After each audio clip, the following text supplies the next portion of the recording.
دوستو یاد رکھنا، تگڑا اور مضبوط جوان پتہ کون ہوتا ہے؟ جس کی نظریں پوری طرح اس کے کنٹرول میں ہوں۔ یہ علامت جوانی ہے۔ جس آدمی کا پوری طرح، دو لوگ دنیا میں کبھی کوئی کارنامہ سر انجام نہیں دے سکتے، ایک جو حرام کھاتا ہو، ایک جس کی نظر ناپاک ہو۔ محمد بن قاسم جب یہاں آئے تھے نا،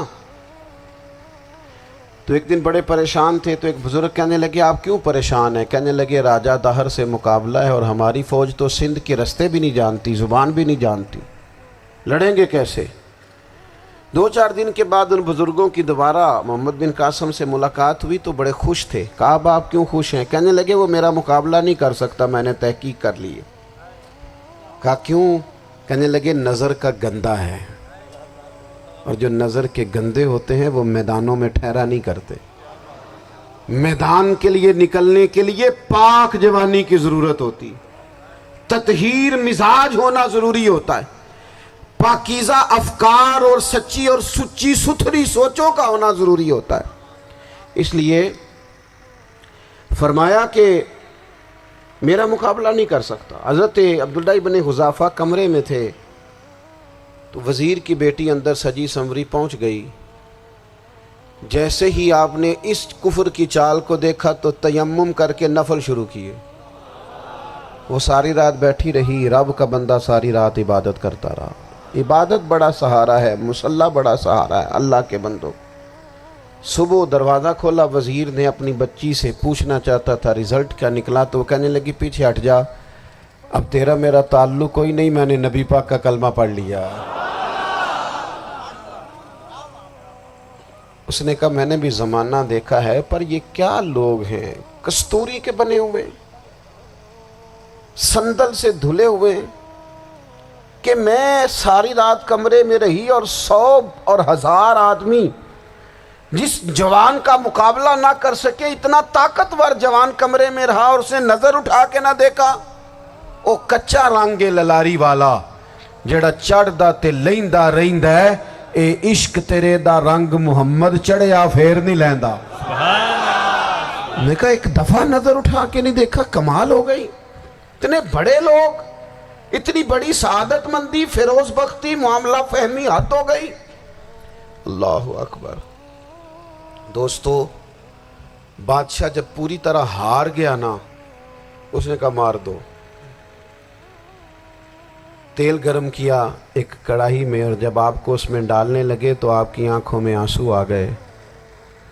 بادشاہ کا خیال ہوا شاید نرم ہو گئے ہیں، کہنے لگا روئے کیوں؟ فرمانے لگے سوچتا ہوں جان ہی ایک ہے، کتنا مزہ ہے اس کی راہ میں جان دینے کا، کتنی لذت ہے اس کے نام پر مرنے میں، کتنا لطف ہے۔ جے تو چڑھیا اتے دار بھی نہیں، تے جے تو وکیا عشق بازار بھی نہیں، تے ایڈا سستا سودا پیار بھی نہیں، تے ایڈا سستا لبدا یار بھی نہیں۔ کئی جنگل گانے پیندے نہیں، کئی دوزخ لنگنے پیندے نہیں، جے وہ اس ملوں بھی مل جاوے، ایدوں سستا ہور بپار بھی نہیں۔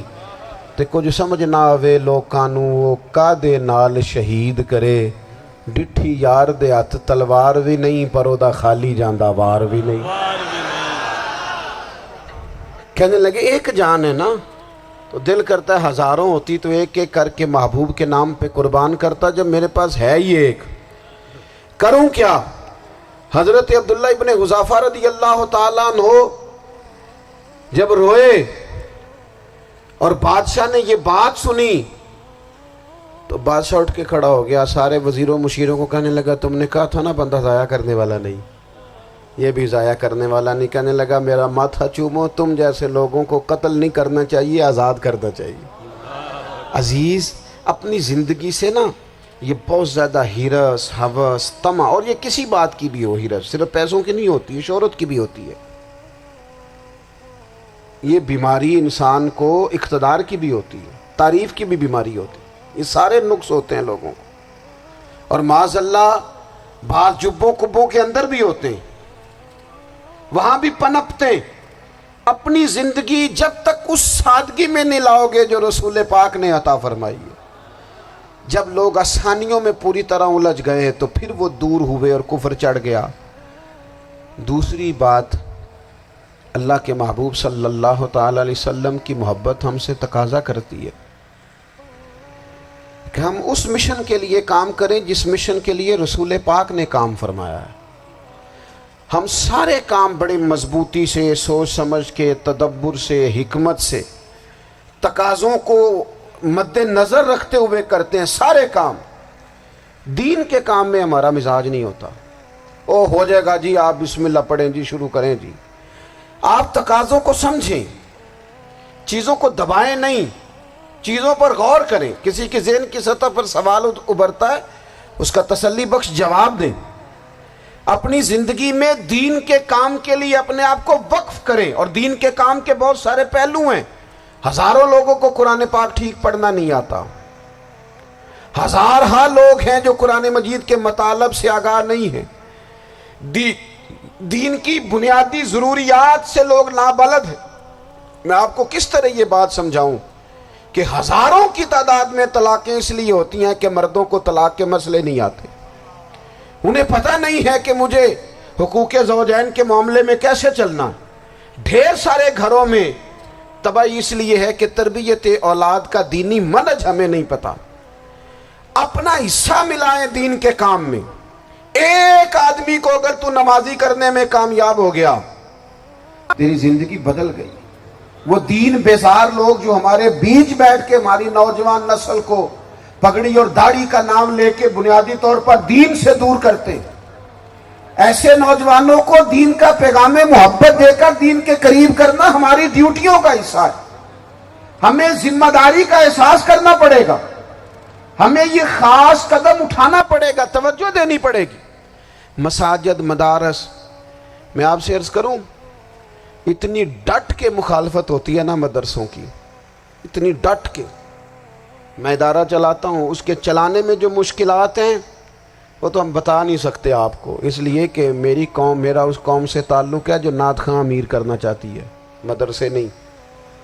ہاں، نقیب خطیب پیدا کرنا چاہتی ہے، شعر و شاعری کی زندگی کو پروان چڑھانا چاہتی ہے۔ فقط ہمارا ان لوگوں سے تعلق ہے جو لاکھوں کروڑوں روپیہ محافل پہ لگائیں گے، اور قاری صاحب بیچارے اگر مسجد کا کوئی ہونے والا کام کسی وقت بتا دیں گے تو وہ بڑی مشکل آ جائے گی ان کے لیے۔